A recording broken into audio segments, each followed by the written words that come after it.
abavubuka bano abateebereza okubeera abazigu basigadde nga babagoberera ku ddigi yaabwe eno okumala kilomita 3 mpaka we bamulabye nga Honorable akyama ku poliisi y'e Naggalama. Kakati bo kwe kugezaako okubuliramu nti nabo ne bakyama waliwo akakubo akakyama akayingira bayitayo kimenyedde mayangayanga ne bagezaako okubulira omu amangu ddala 99 ne teams zino patrol ez'e Naggalama ne zitandika okugezaako okuziyiza amakubo.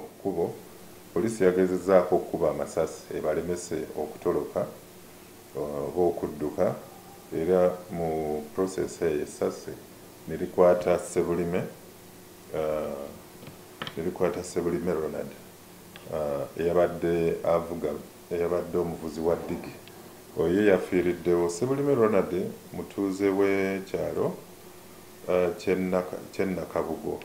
Honorable we yakoledde ripooti abantu bano babadde tebannaba kutuuka ku mmotoka ye, oba nti balina amasasi ge bafulumizza, oba nti waliwo obulabe bwabadde bamutuusizzaako, babadde tebannaba kumutuukako.